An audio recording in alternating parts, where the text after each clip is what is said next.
el jefe de Comando Conjunto de las Fuerzas Armadas, relacionado a este tema. Con Clever vamos a analizar más a profundidad este asunto relacionado a las incautaciones que se dieron este fin de semana. Me parece un trabajo muy profesional por parte de los miembros de las Fuerzas Armadas que generaron esto. Encontraron por otro lado también un sumergible, esto en Esmeraldas, en la zona verde, que es un lugar en donde prácticamente el tema del crimen organizado ha calado bastante, ¿no?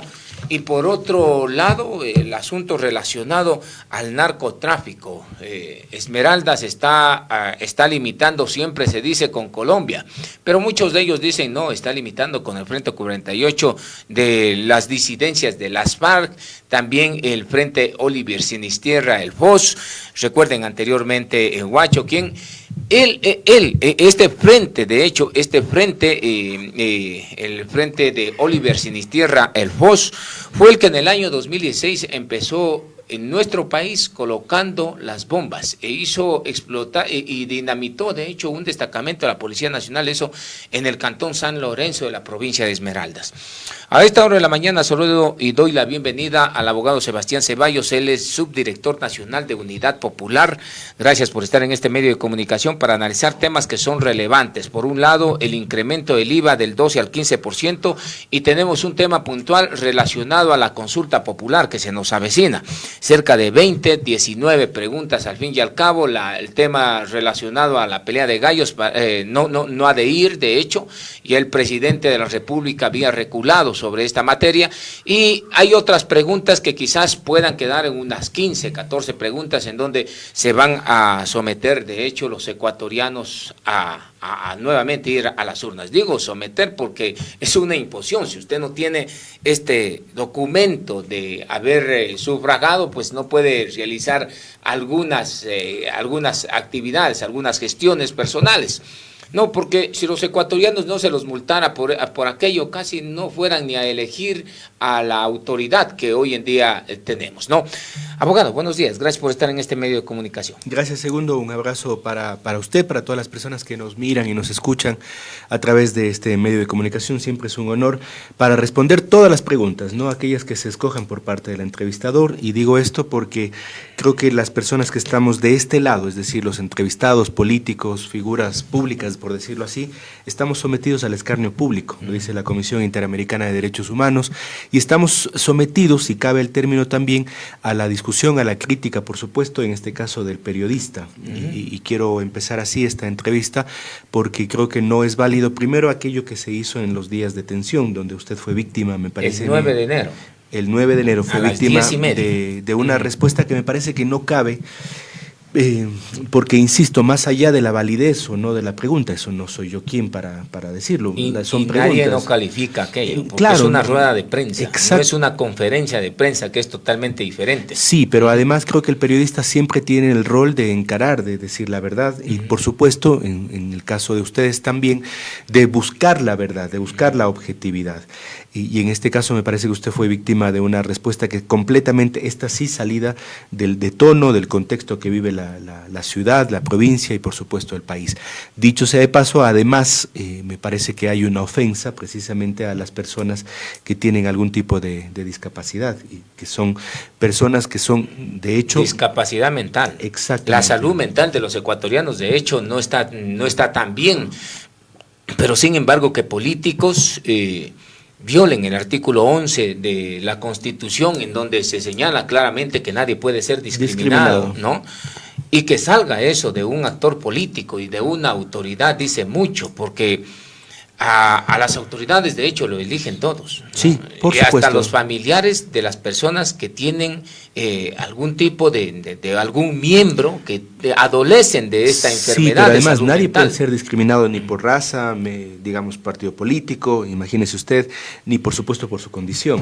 Y ahí me parece que hay un claro efecto de discriminación, y eso es completamente, y eso sí, intolerable en la verdad y en la vida pública de la sociedad. Así que le expreso esto, estimado Segundo, y creo que con respecto a cómo miramos nosotros en realidad el qué hacer del periodismo, que no solamente debe ser la búsqueda de la verdad, sino por supuesto también la crítica autenticidad de los hechos públicos, ¿no? Después son los oyentes suyos, los oyentes del prefecto, del alcalde, quienes escogerán cuál es el camino de la verdad.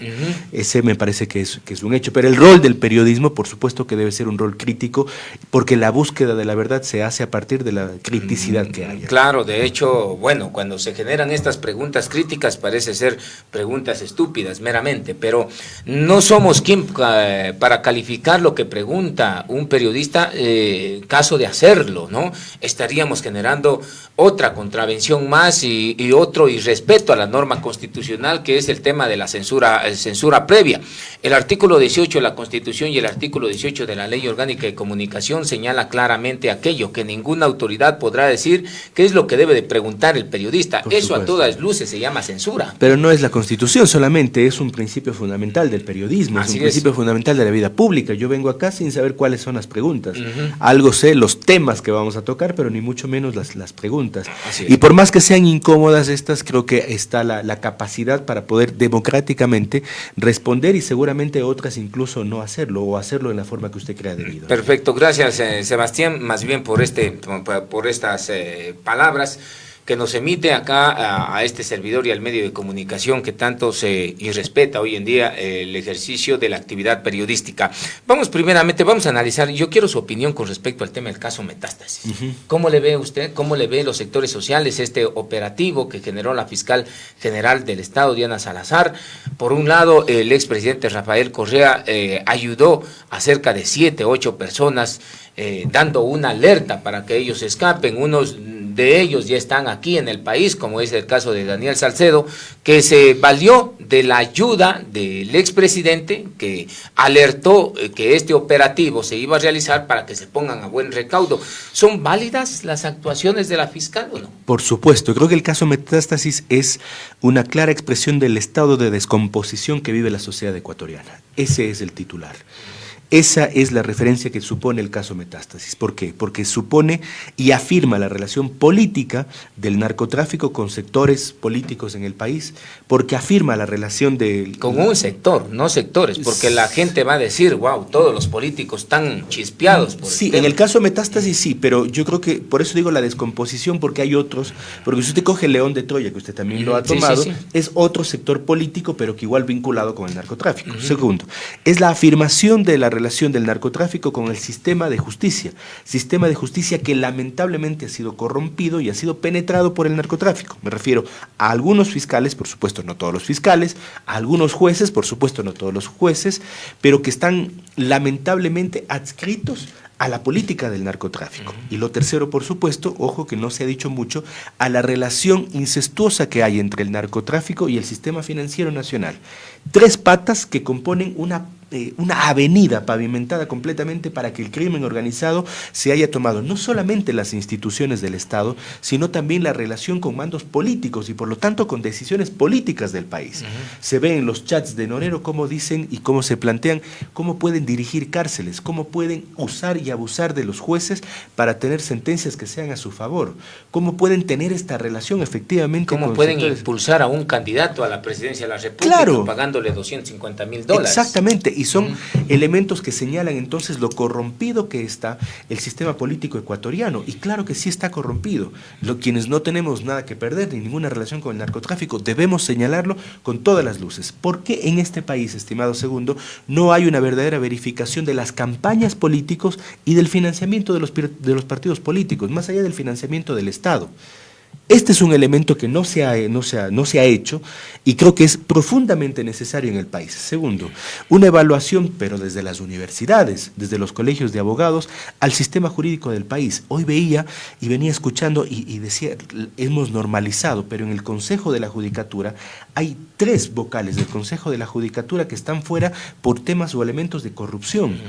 El presidente está preso por temas de corrupción y vinculación con el narcotráfico. ¿Se imagina usted? No sé en qué país del mundo, creo que no hay ninguno, ni en Sudamérica, que tenemos más o menos democracias parecidas, donde el Consejo de la Judicatura, el ente que está dedicado a evaluar jueces, esos precisamente estén presos. Así Su es. presidente esté preso. Imagínese usted, esto es lo que pasa y lo que es la deducción del caso Metástasis, que creo que como llamado a la fiscal debería llegarse hasta el fin de todo lo que significa esta investigación, para que el Ecuador transparentemente sepa, no solamente por los chats, sino, y creo que hay que ir más allá, esta relación incestuosa de una parte del sistema político ecuatoriano, la mayor parte, diría yo, de quienes han gobernado el país, con la vinculación que tendrían con el narcotráfico. Sin embargo, esta situación en la actuación de la Fiscal General de la Nación no está siendo bien vista, a tal punto de que nuevamente insisten en un juicio político a la fiscal. Recuerde que la semana anterior la candidata del correísmo había señalado que el juicio político a la fiscal va porque va. Y antes del caso Metástasis, antes de operar, antes de generar el operativo, el caso Metástasis, se saltaron cerca de 3 juicios políticos para llegar al juicio político de la fiscal general para que no se genere este operativo, este golpe durísimo que se le da al narcotráfico y su vinculación con un sector de la política ecuatoriana. Segundo, yo creo que están desesperados. El único y principal defensor del presidente de la Judicatura, hoy preso para investigaciones en el caso Metástasis, se llama Rafael Correa Delgado. El único defensor, porque ni siquiera su bancada lo hizo. Esa desesperación, porque si usted veía los trinos que hacía en la cuenta X o cuenta Twitter, era increíble esa desesperación por salvar a Terán. ¿Cuáles son los vínculos del correísmo con la justicia? ¿Qué acaso querían poner jueces, porque estaba desplegándose el concurso de jueces, para que respondan a ellos y también al narcotráfico? Es pregunta, no es aseveración, porque no tengo pruebas para hacerlo. Claro. Imagínese usted estos jueces en manos del correísmo. ¿Qué supondrían? Que esos jueces iban a hacer la revisión de la condena que tenía Correa para que pueda volver Correa el día de mañana.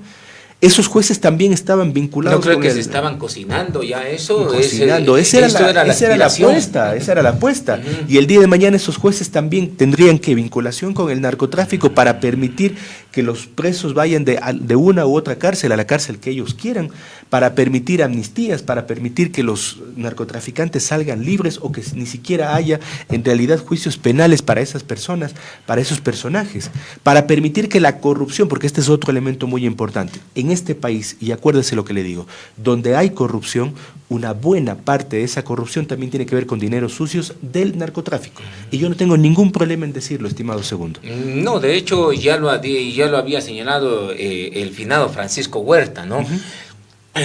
Antes de irse de aquí, de la vida, pues decía claramente que se financiaban estas campañas con dineros del Frente Armado Revolucionario de Colombia, y ahí estaban el tema de las computadoras, que se las pudo recoger en el año 2008, cuando se generó el tema del bombardeo, de hecho, de Angostura. Pero esta situación, esta penetración del narcotráfico, todos coinciden en que inicia con el gobierno de la Revolución Ciudadana. ¿Usted qué piensa? No sabemos desde cuándo inicia. En realidad hay una permisividad. Se consolida más, ¿no? Por Porque supuesto. Siempre han venido estos grupos criminales actuando así, pero el asunto relacionado a incluir en la sociedad grupos criminales totalmente, como los Latin Kings, los Nieta, que es de estas dos facciones en donde salen los líderes que tienen contactos con carteles mexicanos, delincuenciales y narcotraficantes. De los Nietas sale el patrón Norero, ¿no? Y mire que el inicio de esta pacificación, que la llamaron entre comillas, inicia en el año 2009.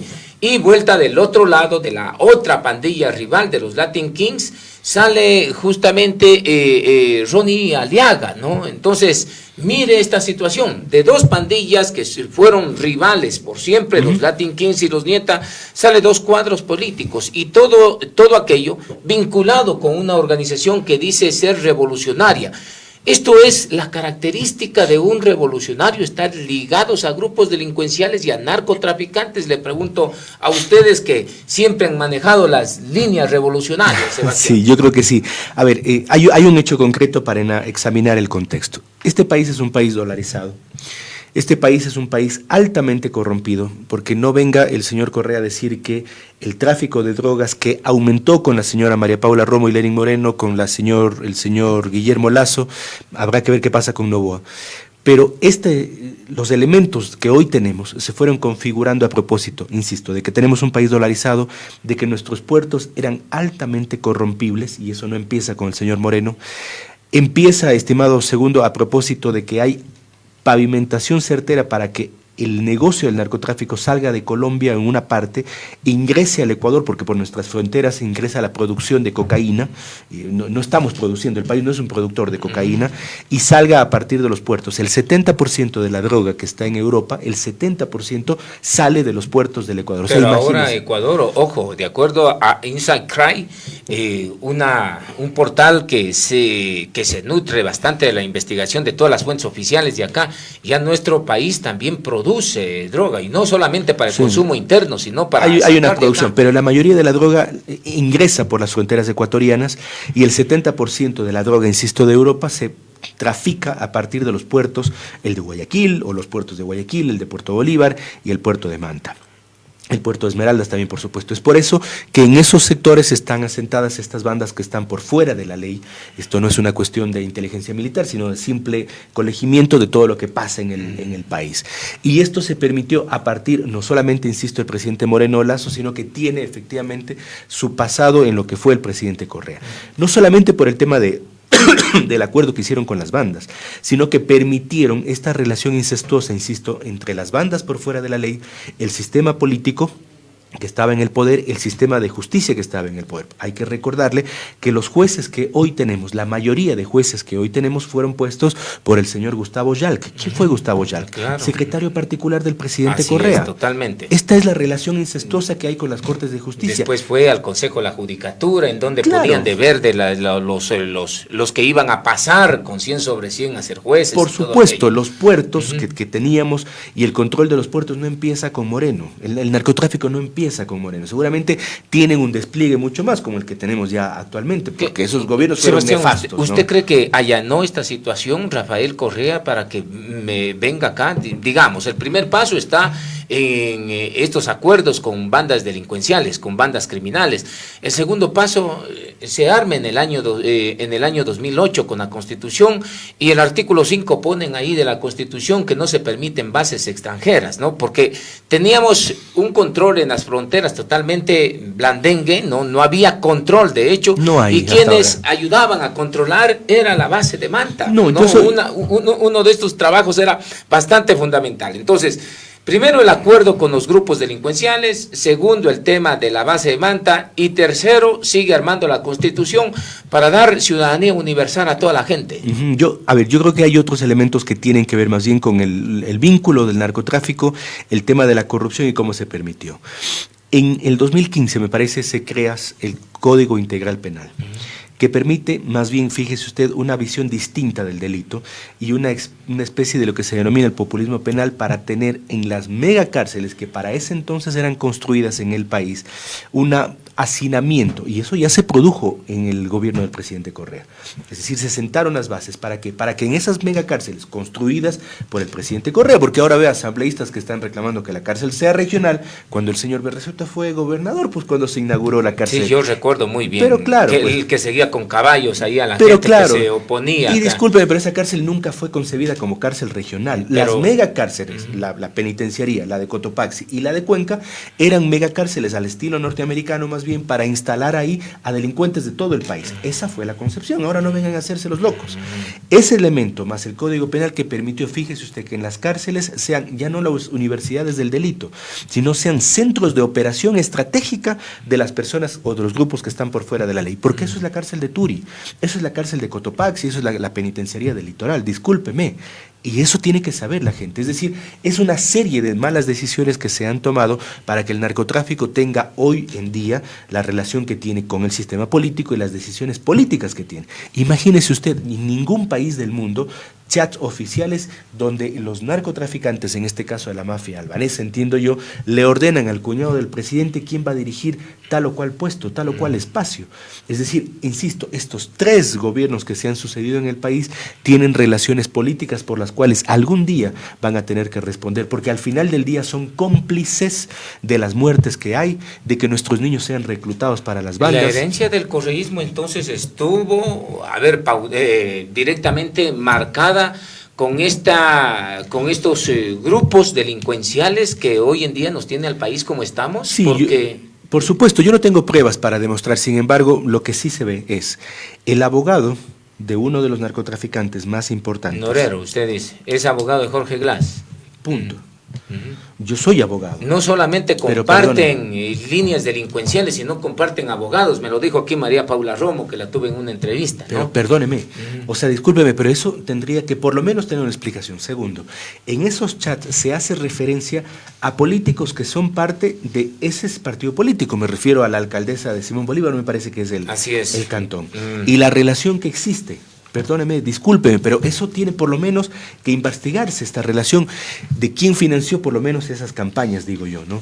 Es decir, está hartamente comprobado esta relación que tienen algunos personajes siniestros, diría yo, de la RC con los narcotraficantes que lamentablemente hasta el día de hoy han sido investigados. Claro, y aquí hay una lista, ¿no? La ex alcaldesa de Durán también está involucrada en el tema de los chats y ya salió a decir que no lo conocía a Norero, ¿no? La que usted decía, justamente, María Fernanda Vargas, aquí en el patrón Norero decía que le ayudaba a pasar armas, también dice que no lo conoce.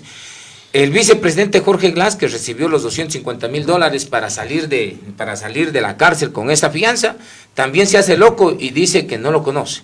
La asambleísta Alexandra Arce también dice que no lo conoce. Lamentablemente en esos chats solamente se visibiliza esta línea política, esta organización política, y no se visibiliza a otros actores políticos que pertenecen a otras organizaciones políticas. Permítame usted, también hay relación con Diego Ordóñez. Diego Ordóñez, se lo nombra. Coordinador de Seguridad Nacional pero los del presidente Lazo. Chats de respuesta de Diego Ordóñez hacia el patrón Noreros, esos no aparecen. Una cosa es de que se lo nombra y otra cosa es que chatea, imagínense, hasta con medios de comunicación, hasta con un medio de comunicación que es La Posta. Sí, de hecho, también hay una relación directa con Patricio Carrillo, y eso también tienen que decir, pues tienen que responder porque hay un secretario del SNAI. Pero es, a ver, en el secretario del SNAI general, sí, es el general. Perdóname un segundo, ahí seguramente vamos a matizar, pero también hay relación, por eso digo, establecer que solamente la RC estaría vinculada a temas de narcotráfico es un error, porque ahí perdemos de vista, es como decir, a esta banda sí y a esta no. Todas estas que responden en una u otra manera al narcotráfico tienen que responder al Estado. Hoy el señor Diego Ordóñez se pasea por los grandes medios de comunicación a hablar del tema de seguridad. Yo no le he visto por lo menos al señor Diego Ordóñez que haya contestado a un narcotraficante, como sí lo hacía, por ejemplo, alias el Ruso, ¿no? Que sí contestaba no solamente con el narcotraficante, sino con Javier Jordán, el delincuente que hoy en día tiene difusión roja. Entonces, es totalmente diferente que a usted le digan, a ver, Sebastián Ceballos, hay que tenerlo en cuenta porque nos está jodiendo, lo mismo que le decían a Fernando Villavicencio. Claro. En esos chats también está diciendo, muy bien, Javier Jordán le pide a Leandro Norero que por favor, ya nos está dando demasiado duro, y así que alias el Ruso lo va a bajar con este tema del juicio, y lo logró pues, cuando estuvo en el CAL, alias el Ruso, y logró una suspensión a Fernando Villavicencio. Son acciones ejecutadas, ¿no? Pero otra cosa diferente es de que Diego Ordóñez aparezca, lo nombren ahí, pero no existe una retroalimentación del mensaje, ¿no?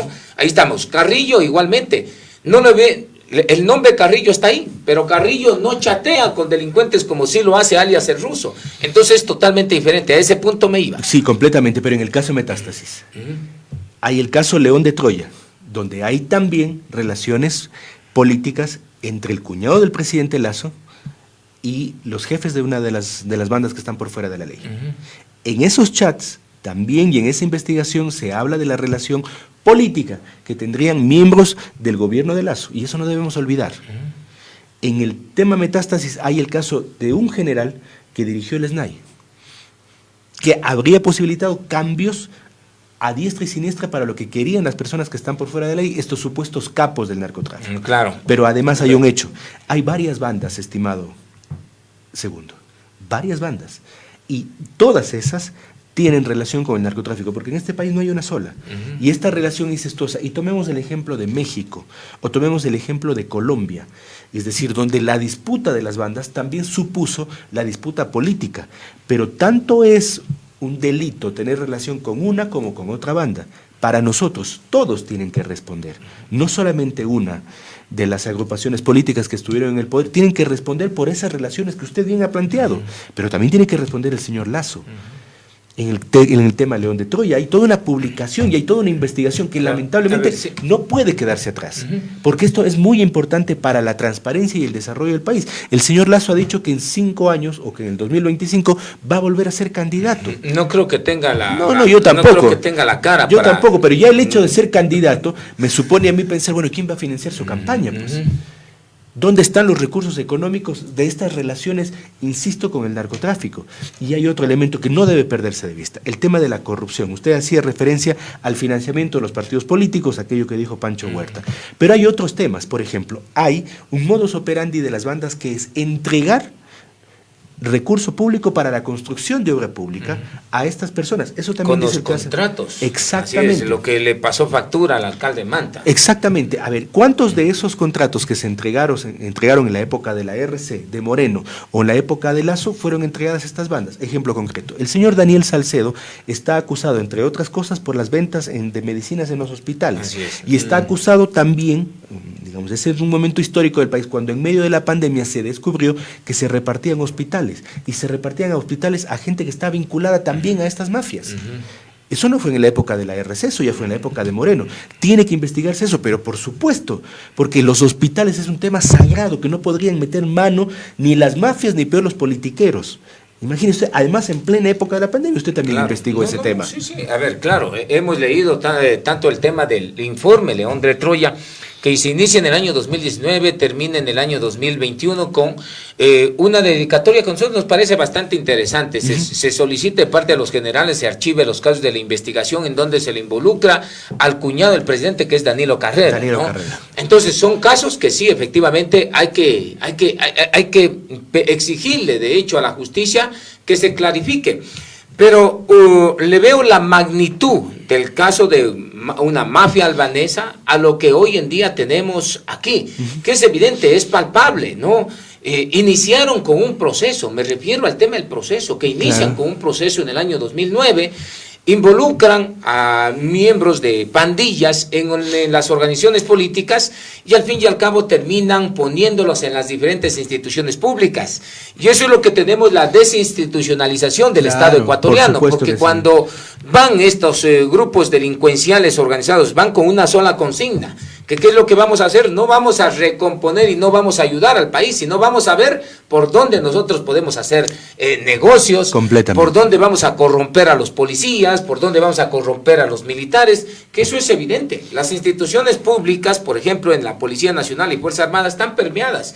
Recuerde usted que, por ejemplo, alias el ruso los condecoró a dos marinos que fueron en la Asamblea Nacional con una alta distinción de la Asamblea Nacional, y esos dos eran los que le daban la seguridad a Junior Roldán. Recuerde usted que cuando salió Junior Roldán, los capturaron a los dos marinos que fueron condecorados por este miembro de la Revolución Ciudadana en la Asamblea Nacional en condición de legislador. Segundo, usted ha planteado y está metiendo el dedo en la llaga, porque además usted, yo sé que no tiene pelos en la lengua, pero le planteo además, en este país se dice de una investigación, porque no hay investigaciones serias, pero a las últimas, a las más importantes, se dice que el negocio, entre comillas negocio, del narcotráfico mueve entre 4.000 y 5.000 millones, ¿no es cierto?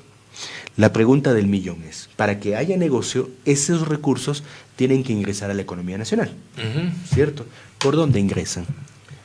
Wow. El tema del dinero, de hecho, el tema del dinero que ingresan aquí, de acuerdo a la investigación que inclusive hay en el tema de informe León de Troya, se lo visibiliza más en el otro portafolio que abren los criminales, que es el tema del oro, ¿no? Entra por el oro, entra por los negocios y empresas fantasmas, y entra por el sistema financiero nacional. También, y que no tiene control alguno. Mire, por ejemplo... No, ¿cómo que no tiene? Sí, se supone que sí tiene. La UEF se supone que tiene que controlar el Servicio de Rentas Internas, la superintendencia. Imagínese el capital que tiene la esposa de Vito nomás, $5 millones, ¿y cuánto ha declarado en el SRI? Es $160,000, entonces el resto es ilícito. ¿Y quién manejó el SRI durante los últimos 20 años? Son puestos por todos los gobiernos, ¿no? El director de rentas internas son los que deben de responder. ¿Quién manejó la UAFE y el sistema y la superintendencia de bancos? Cada gobierno pone en ese lado su cuota. Vea, ojalá no me acusen de pánico financiero, pero los que más ganaron El año pasado fueron los bancos. ¿De dónde sale esa plata, pues? Si es que el pueblo ecuatoriano está en crisis. ¿Sale del narcotráfico, usted me está diciendo? No, yo digo que por lo menos tienen que investigar, pues. O sea, digo yo, tienen que investigar, porque hay relaciones efectivamente incestuosas. Y el sistema financiero nacional, para que tenga toda la sanidad de la cual también ellos hablan, Asobanca, tiene que demostrarle al país bancos y cooperativas de dónde sacan los recursos, de dónde están, y deberías ver el Estado ecuatoriano a propósito de esta lucha contra el narcotráfico, a mí no me gusta decir guerra, bueno, pues entonces, ¿dónde están esas empresas fantasmas donde se lavan precisamente los recursos? Y pruebas al canto. Hay varias investigaciones que demuestran que estas y tales y cuales empresas, tales y cuales giros de negocio es donde está la vinculación con el narcotráfico. ¿Por qué no hacen nada con respecto a eso?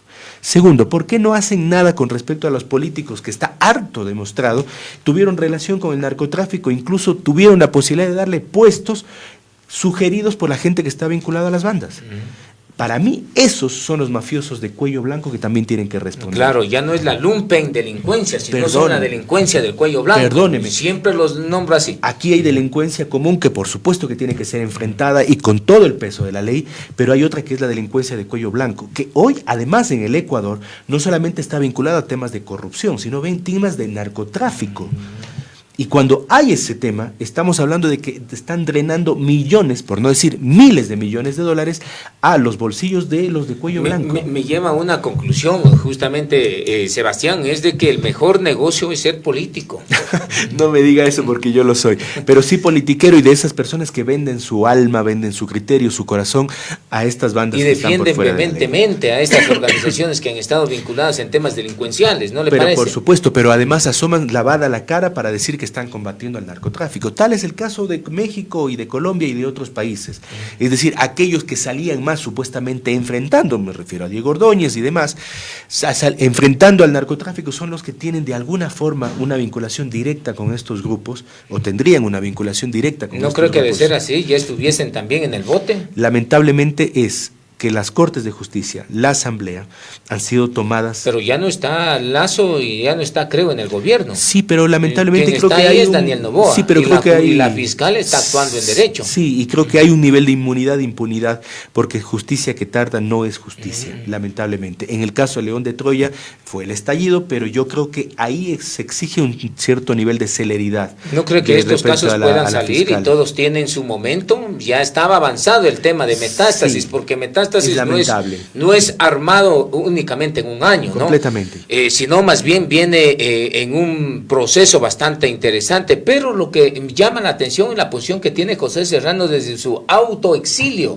Hoy en día ya está procesado, ¿no? Por ser el segundo campanero más grande del Ecuador después de Rafael Correa. Sí, llama la atención una serie de casos, pero llama la atención sobre todo la celeridad que pueda darle la fiscal general de la Nación. Lamentablemente en el Ecuador estamos acostumbrados a los bombazos mediáticos, y pasa el bombazo mediático y cuando viene el siguiente bombazo mediático dejamos de lado lo que, digamos, es en realidad algo que genera un temblor en la sociedad ecuatoriana, como fue el caso Metástasis o León de Troya. Y nos ponemos ahora a hablar de la guerra contra el narcotráfico o del 15% del IVA, que son temas recontra, muy importantes, pero dejamos de lado y tenemos una especie de memoria corta. Y entonces ahí es donde se van lavando la cara y se van olvidando estos casos que son muy importantes. Pero lo más espantoso, lo más escandaloso fue lo que le costó la vida a Fernando Villavicencio, denunciar directamente al correísmo involucrado en el tema del narcotráfico, y quizás esta fotografía no solamente le costó, sí, los de los tetones, y aquí tenemos la otra fotografía con Leandro Norero, ¿no? Ahí está más jovencito, únicamente Rafael Correa y Ricardo Patiño, pero es esta fotografía la que le terminó pasando factura quizás a Fernando Villavicencio cuando Javier Jordán le pedía a Leandro Norero que callarlo a Fernando Villavicencio por ese lado. Y también no solamente a Fernando Villavicencio, sino también a alias el Turco, ¿no? Naim Masud, que es una de las personas que Javier Jordán lo trataba como sapo por haberles pasado esta fotografía. Naim Masud, no es alias el Turco, se lo conoce en los chats que investiga la fiscal general en el caso Metástasis, y es esto lo que escandaliza de hecho al Ecuador y lo pone en la mira de la opinión pública a nivel mundial, que una organización política todavía siga patrocinando candidatos, de que un prófugo de la justicia todavía deba de salir al lado de las autoridades para llegar a un puesto público, eso debería llamarnos la atención y deberíamos rechazarlos a estos candidatos que se amparan de delincuentes para ir a una candidatura. ¿Qué piensa Sebastián? Primero lo de Fernando. Lo de Fernando es un crimen execrable que además es un magnicidio que no puede quedar en la impunidad como hasta ahora, y pareciera que todos los caminos indican que ese crimen va a quedar nuevamente en la impunidad y sin una investigación seria de quiénes son los responsables materiales, por supuesto, y quiénes son los responsables intelectuales de ese crimen. Hay un los hecho. materiales ya los mandaron a matar, uno está sobreviviendo, los intelectuales todavía no los cogen. A ver, y esa es una responsabilidad, perdóneme que le diga nuevamente, del señor Guillermo Lasso. ¿Cómo es que a unos responsables materiales, a quienes logran apresar luego del magnicidio de Fernando Villavicencio, los matan en las cárceles del país? Sí, ¿A quién esa le es la convenía, responsabilidad del Estado ecuatoriano. ¿a quién normalmente le convenía su silencio? Claro. ¿A quién convenía silenciarles? ¿A quiénes les convenía? Eran a quienes lo señalaban del asesinato de Fernando Villavicencio. Pero si es que eso es así, entonces usted me está diciendo que hay un contubernio entre Lasso y Correa, porque Lasso era el ¿Y responsable acaso de la eso seguridad. no queda Pero por puesto supuesto, en evidencia claro. cuando Lasso, Rafael Correa quisieron pactar, así como pactaron con Daniel Noboa, Partido Social Cristiano y la Revolución? Exactamente, eso es lo que tiene que investigarse y lo que tiene que transparentarse, porque el responsable, insisto, de la seguridad de esos responsables a quienes materiales, supuestos responsables materiales, a quienes detuvieron, tenían que ser del responsable del Estado ecuatoriano. El Estado es el que maneja las cárceles, perdóneme usted. Sí, eso está bien claro, lo sabe eso todo. Eso es así. Y esos responsables materiales y aquel personaje que todavía vive, que es uno de los responsables materiales, seguramente tiene mucho que decir. Segundo, ¿cuál es la responsabilidad de la Policía Nacional en el asesinato o en el magnicidio de Villavicencio? Claro, el tema de la seguridad, no hay por dónde más. ¿Y quién dirige la Policía Nacional en este país, pues? Claro, a ver, ¿quién es el presidente? A través del comandante de la policía dirige, o sea, una institución politizada encima de esto. No, pero hay reparos. Recuerde usted que el capitán de policía que tenía a cargo la seguridad de Villavicencio había emitido informes para tener más seguridad. No, para, sí. Yo no digo que todo el sistema de... Claro, omisión total completamente y por parte de la Policía Nacional. Y tienen que responder, porque aquí entonces se lavan las manos la policía. No, la policía tiene que responder. Como si institución, no como un capitán que le quieren coger por el lado más débil. Por supuesto, y he dicho dos elementos de la investigación del caso de Villavicencio. Y lo tercero, ¿cuáles son los elementos que Fernando Villavicencio tenía? ¿Cuáles son esas relaciones? ¿A quiénes efectivamente perjudicaba o beneficiaba? Yo le digo, al correísmo fue, inclusive... Llegó a decir que si le pasaba algo, la responsabilidad era del correísmo. Eso todos lo esos dijo en elementos, Radio Democracia. Todos esos elementos hay que investigar, pero ojo, el Estado tiene una responsabilidad en el magnicidio de Villavicencio, así como alguna vez el Estado tuvo y tiene la responsabilidad en el asesinato de Jaime Hurtado, que también básicamente intentaron dejarlo en la impunidad, completa impunidad. De hecho, hay una denuncia que Fernando Villavicencio planteó en contra de 5 asambleístas, en el que está metido Roberto Cuero, nuevamente Ronnie Aliaga de la Revolución Ciudadana, y puso una denuncia en la Fiscalía por intento de asesinato. Sí, ¿no? todo eso son elementos concretos que hacen del magnicidio de Villavicencio un elemento central de la vida del país. De eso ya no tenemos retorno.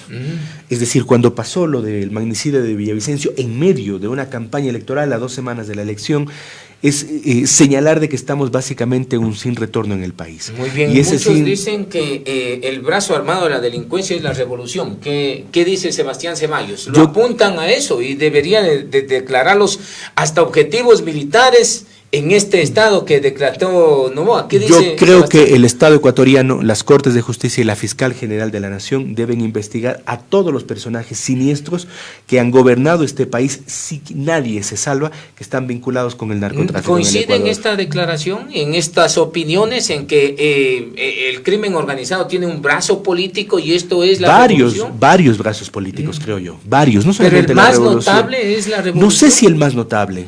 Y ya no estamos analizando los nombres, los casos. También hemos analizado el caso León de Troya, la repartición de los hospitales, y hemos analizado cómo les entregaron las cárceles a las... Pero de quienes han financiado, hasta de quienes han compartido abogados de narcotraficantes. Exactamente, y sabe que segundo, creo que todavía estamos en la punta del ovillo.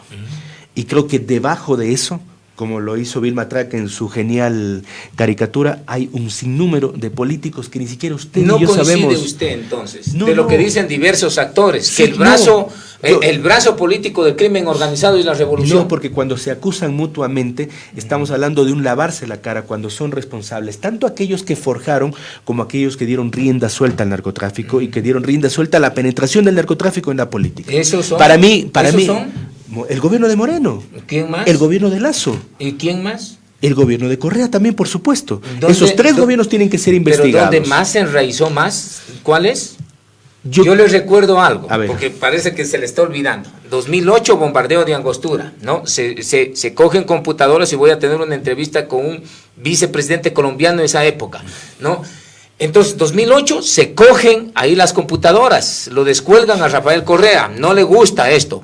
2009, cae alias El Nacho. ¿Recuerda quién es alias El Nacho? No recuerdo. José Ignacio Chauvin. ¿Sabe qué papel desempeñaba José Ignacio Chauvin? Era secretario de Seguridad del gobierno de la Revolución Ciudadana, ¿no? Y en el año 2009 lo meten preso a José Ignacio Chauvin, vinculados con Jefferson Ostaiza y los hermanos Ostaiza, que eran narcotraficantes en el país. ¿Y sabe qué es lo que pasa también en esas épocas? El operativo en Esmeraldas, el Ciclón Verde, Huracán Verde, es decir, entonces, mire esta situación, mire este contexto. Entonces, pero parece que está olvidando. No, es que para mí tantos son responsables el gobierno de Correa como el gobierno de Moreno y el gobierno de Lasso. Porque no se puede señalar. ¿Pero en dónde más cae la responsabilidad? No me va a decir en el gobierno de Lasso, yo creo que ni el gobierno de Moreno. No, yo creo que sí. Que se desapegó de la Revolución Ciudadana. Sí, pero yo creo que sí, ¿sabe por qué? Porque ahí es donde se dio rienda suelta, porque ahí es donde se entregó el control de las cárceles a las bandas, porque ahí es donde se liberaron también, recuerde usted, a Junior Roldán y a los principales capos del narcotráfico, en esos gobiernos, porque ahí es donde se entregaron contratos a esas bandas, porque ahí es donde se permitió que los puertos sean manejados por esas bandas, porque ahí es donde se permitió que niños sean reclutados, porque ahí es donde se permitió que crezcan los niveles de pobreza, y así también, segundo, hay que analizar los temas, y esos niños que cayeron en pobreza y que salieron de las escuelas puedan ser reclutados por las bandas. Entonces, eso también es una responsabilidad política. ¿Que venía abandonando quién? Todo el sistema político ecuatoriano, lamentablemente. Pero parece que dice y después lo dice todo. No, ya le he dicho, Correa, Moreno, Lasso, los tres gobiernos, y de hecho seguramente mucho más atrás, son los que permitieron las vinculaciones del narcotráfico. Y yo no tengo pelos en la lengua, segundo, para decirlo, pero aquí no me van a decir los unos sí, los otros no. Al contrario, ese es un problema de la dicotomía, estimado segundo, en la sociedad ecuatoriana. Si salvamos a unos por solamente atacar a otro, entonces resulta que estos van a quedar libres. Y estamos hablando de mafias y no me refiero a los grupos delincuenciales, sino de mafias políticas que han gobernado este país. Y eso no va con nosotros. No, totalmente. Bueno, se me fue el tiempo, Sebastián. Solamente en el caso Metástasis, pero podemos volver. Sí, o sea, vamos a generar justamente. Brevemente, su opinión, el tema, ¿están apoyando? ¿Están apoyando? No, el tema de la subida. ¿Cómo vamos a apoyar? Coincide entonces nuevamente con la Revolución Ciudadana. No, ¿Sabe por qué? Porque ya la bancada de la Revolución Ciudadana dice que no, y vuelve el cacareado discurso de que pásenle la factura a los bancos, que ellos son los que han ganado, los correístas, y todo los correístas apoyaron la condonación de deudas con ADN y con los social cristianos. Bien. Perdóneme que y le no diga, solamente usted, acá, sino en los ¿y sabe qué apoyaron? Los correístas apoyaron que le perdonen a la familia Novoa 89 millones de dólares. La condonación de deuda. De la Clementina, que es por la Hacienda. Eso nosotros votamos en contra. ¿Ya? Segundo, los correístas apoyaron la ley energética que permite privatización del sistema eléctrico nacional. ¿Ya? Segunda ley del señor Novoa, con el apoyo de Correa. Y tercero, ahora están cocinando la posibilidad de que sea por el veto, sea por los mecanismos Viviana que hay. Veloz dijo que no, ya no vamos a apoyar la bancada, es lo que dijo ella. Pero, y coinciden con ustedes. No, pero con el veto o no, con lo que viene pueden apoyar, y además hay que ver todavía, ¿no? Hay que ver cuando se dé la votación y cómo se den los procesos. Lo mismo dijeron de la ley de Lasso, de la cual se abstuvieron y permitieron todo lo que le metieron la mano a los sectores medios de la población. Habrá que ver. Nosotros decimos, no ahora, sino de siempre, que no pueden castigarle a la población, porque además... Eso mismo dicen los revolucionarios. No, porque además... Pero a mí me parece doble discurso. Por supuesto, y se lo voy a decir. Incrementaron el IVA en el terremoto. Pues. Claro, y encima de eso se robaron la plata, pues hay que decirlo así al pueblo ecuatoriano. En las obras, por supuesto, que se llevaron la plata. Por eso está Cruzado Glass, por eso está ese asambleísta que lo está más importante y lo que refleja es que no solamente es el IVA del 12 al 15, sino que el día de mañana, me refiero al futuro inmediato, van a subir el precio de la gasolina, porque van a revisar los subsidios. Tercero, vaya usted revise en la seguridad social, entiendo que empezarán ahora en Azuay también, están despidiendo médicos y enfermeras. Están votando, echando a la gente, a médicos y enfermeras, y no están votando, pues, y usted y yo sabemos, a gente en la seguridad social que no hace nada y que tiene sueldo de 2.000, 2.000 en las instituciones públicas. Van a echar a la gente al último eslabón, es decir, al trabajador, al maestro, al médico o a la enfermera. Pero me suena que existe una coincidencia y una doble moral. Al contrario. ¿Sabe por qué? Porque el correísmo dice, no vamos, le está golpeando el bolsillo a todos los ecuatorianos. Y mire lo que hace este prefecto aquí, pues. El honorable Juan Cristóbal Lloret hace dos tasas, la tasa de movilidad y la tasa de las cunetas. Pero, eso es golpearle el bolsillo a los ecuatorianos, y le cuento, a los azuayos. Haga cuenta, estimado segundo. Incremento del IVA, incremento de la gasolina. Viene el incremento de los buses del transporte urbano, el incremento del agua potable, el incremento de la tasa ecológica, que de tasa ecológica no tiene nada, que usted y yo y los 180.000 dueños de vehículos vamos a pagar en Cuenca. Y si usted en el área rural quiere que le arreglen las cunetas, o si le arreglan las cunetas, va a pagar el 30% de su predio. 6 impuestos, cuento yo, que están incrementando en este país. Tanto lo que atacan, que es el señor Noboa, como usted bien ha dicho, como el señor Lloret aquí en el caso de la provincia de la Azuay. Y eso va a pagar al final del día el pueblo ecuatoriano. ¿Cómo van a responder ustedes, los sectores sociales? Nosotros vamos al tema del incremento del agua, por un lado, al tema de la tasa ecológica y al tema de la tasa de cunetas, porque no nos está prestando un servicio el prefecto Lloret, hay que decirlo así, aunque no le guste al prefecto Lloret y aunque le suene estúpidas las preguntas al alcalde. Sí, a ver, en primer lugar nosotros vamos a proponer, yo creo que sí hay alternativas para el incremento del agua. Hay que revisar los latisueldos de etapa, por ejemplo. Hay que revisar los contratos de etapa. Los grandes contratos, algunos de ellos que no sirven para generar o para los objetivos por los cuales fue creado. Por ejemplo. Las mesitas puestas ahí en el tercer piso de etapa. O las fiestas. ¿Yeah? O las fiestas. Esos recursos tienen que ser utilizados para que no incremente el agua hoy, porque eso supondría un duro golpe a los bolsillos de los ecuatorianos. Los buses del transporte urbano, revisar la tarifa a 40, 45 centavos sería efectivamente un golpe a las familias ecuatorianas, a las familias azuayas, cuencanas. Incrementar lo que están haciendo con la tasa ecológica, que de ecológica no tienen nada, es solo el nombre, es algo que es exactamente igual a lo del IVA. ¿Por qué? Porque el IVA nos afecta a todos y por igual. Paga usted como paga el señor Álvaro Noboa. Y discúlpeme, pero el señor Álvaro Noboa tiene más ingresos. Igualito es la tasa ecológica. Es decir, sin hacer un discrimen del carro. Puede ser el carro más antiguo, ese que cuesta 2.000, 3.000 dolaritos, al carro que cuesta 40.000, 50.000 dólares. A todos es impuesto por igual. Por eso estamos examinando nosotros las condiciones para poner una acción extraordinaria de protección con respecto a esa ordenanza y para bajar las reformas a esa ordenanza, porque no cumple los parámetros que dice la Constitución, que tiene que ser a cada cual según lo que tiene, pero lo que gana. Los alcaldes de Unidad Popular se abstuvieron. ¿Ya? Algunos ¿José Sánchez? Sí, incluso fueron críticos, críticos de esa ordenanza. Claro, le cuento. Pero más allá de eso, el tema es que hay una ordenanza que lamentablemente golpea a los sectores de la provincia de la Azuay. Muy bien. Y segundo, que además no va a solucionar los problemas de vialidad que tiene la provincia. Le provincia. quedo comprometido para otra entrevista porque tenemos que hablar temas de la provincia de la Azuay que se nos terminó el tiempo. Se quedó en el tintero. Casi, ¿no? Lo compromete Sebastián.